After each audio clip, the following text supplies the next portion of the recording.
नमस्कार, हिमाचल बुलेटिन में आपका स्वागत है। कोरोना के खिलाफ जीतेंगे हम ये लड़ाई, टीका लगाने में ही है सबकी भलाई। 18 वर्ष से अधिक आयु के व्यक्ति टीकाकरण के लिए पंजीकरण करवाएं। पंजीकरण के लिए www.cowin.gov.in अथवा selfregistration.cowin.gov.in पर लॉगिन कर अपना मोबाइल नंबर दर्ज करें। मोबाइल पर प्राप्त OTP नंबर दर्ज करें और सत्यापित करें। फॉर्म के अनुसार विवरण भरें और स्वयं को पंजीकृत करें। टीकाकरण के उपरांत भी 3 बहुमूल्य नियम अवश्य अपनाएं। हमेशा मास्क पहनें, अपने हाथ साबुन और पानी से नियमित तौर पर अच्छी तरह से धोएं, दूसरों से उचित दूरी बनाकर रखें। अब पेश है आज के समाचार। मुख्यमंत्री श्री जयराम ठाकुर ने रविवार सायं नई दिल्ली में केंद्रीय गृह मंत्री श्री अमित शाह से भेंट की। इस अवसर पर मुख्यमंत्री ने पर्याप्त संख्या में वैक्सीन खुराक उपलब्ध करवाने और महामारी से लड़ने के लिए राज्य को लिक्विड ऑक्सीजन संयंत्र स्वीकृत करने के लिए केंद्र सरकार का आभार व्यक्त किया।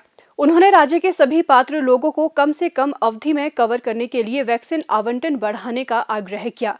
श्री जयराम ठाकुर ने ऊना में स्थापित किए जाने वाले बल्क ड्रग पार्क के लिए शीघ्र स्वीकृति प्रदान करने का आग्रह किया। ये पार्क देश में दवाओं के निर्माण के लिए कच्ची सामग्री बनाने में मदद करेगा, जिससे हमारे देश की विदेशों पर निर्भरता कम होगी।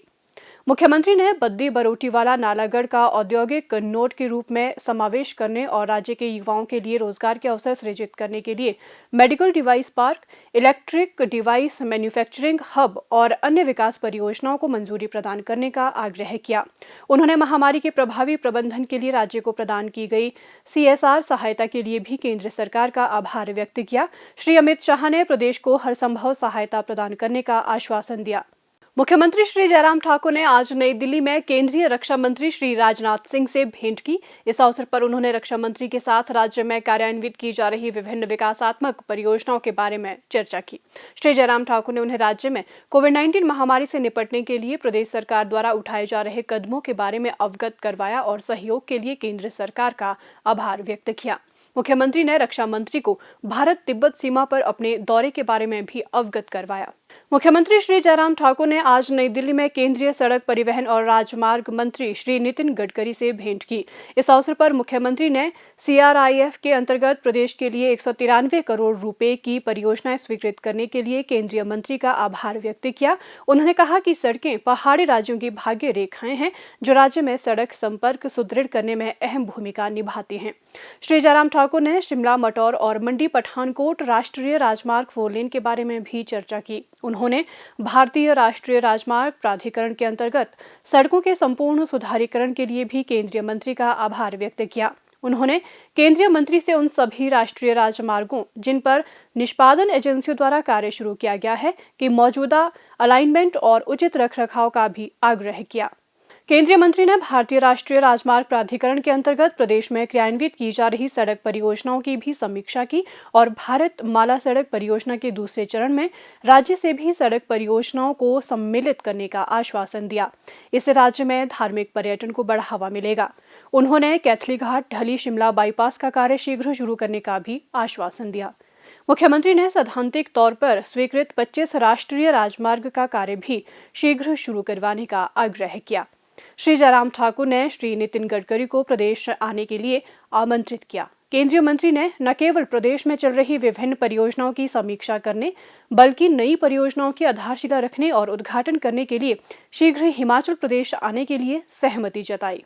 मुख्यमंत्री श्री जयराम ठाकुर ने आज नई दिल्ली में केंद्रीय वित्त मंत्री श्रीमती निर्मला सीतारमण से भेंट की। इस अवसर पर मुख्यमंत्री ने केंद्रीय मंत्री से 15वें वित्त आयोग की सिफारिश के अनुसार राज्य को वित्तीय सहायता प्रदान करने का आग्रह किया। उन्होंने कहा कि हिमाचल प्रदेश में बुनियादी ढांचा परियोजनाओं, विशेषकर कांगड़ा मंडी हवाई अड्डों में निवेश के लिए संसाधनों की कमी है, इसलिए राज्य के विकास के लिए वित्तीय सहायता महत्वपूर्ण है। उन्होंने केंद्रीय मंत्री को बताया कि एशिया विकास बैंक को वित्त पोषण के लिए 1892 करोड़ रुपए की एक पर्यटन परियोजना को मंजूरी वांछित है। उन्होंने इस परियोजना को शीघ्र स्वीकृति प्रदान करने का आग्रह किया।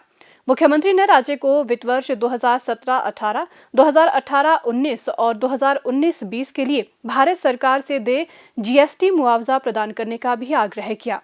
उन्होंने केंद्रीय मंत्री से हिमाचल पनबिजली और अक्षय ऊर्जा क्षेत्र विकास कार्यक्रम के वित्त पोषण के लिए विश्व बैंक के साथ बातचीत में तेजी लाने का भी आग्रह किया। उन्होंने प्रधानमंत्री ग्राम सड़क योजना के अंतर्गत रज्जू मार्ग संपर्क को कनेक्टिविटी के लिए वैकल्पिक माध्यम के रूप में अनुमति देने पर भी चर्चा की। श्री जयराम ठाकुर ने भानुपल्ली बिलासपुर रेल लाइन के बारे में चर्चा करते हुए हिमाचल प्रदेश के कम संसाधनों को ध्यान में रखते हुए राष्ट्रीय महत्व की सभी रेल परियोजनाओं को पूरी तरह से भारत सरकार द्वारा वित्त पोषित करने का भी आग्रह किया। श्रीमती निर्मला सीतारमण ने राज्य को हर संभव सहायता प्रदान करने का आश्वासन दिया। स्वास्थ्य एवं परिवार कल्याण विभाग द्वारा दोपहर 2 बजे तक जारी बुलेटिन के अनुसार प्रदेश में कोरोना संक्रमण की जांच के लिए आज 898 लोगों के सैंपल लिए गए, जिनमें से 344 लोगों की रिपोर्ट नेगेटिव पाई गई है, जबकि 547 लोगों की रिपोर्ट आना बाकी है। अभी तक 20,18,131 लोगों की जांच की जा चुकी है, जिनमें से 18,22,275 सैंपल की जांच नेगेटिव पाई गई है। प्रदेश में कुल 1,95,198 लोगों में कोरोना वायरस के संक्रमण की पुष्टि हुई है, जिनमें से 1,84,370 लोग इस बीमारी से ठीक हो चुके हैं और 7,520 व्यक्ति उपचाराधीन हैं। हिमाचल बुलेटिन देखने के लिए सब्सक्राइब करें YouTube channel DPR Himachal, follow करें ट्विटर @DPRHP, लाइक करें Facebook page information and public relations department Himachal Pradesh, visit करें वेबसाइट www.himachalpr.gov.in। इस अंक में इतना ही। कल फिर होगी मुलाकात। दीजिए इजाजत। नमस्कार।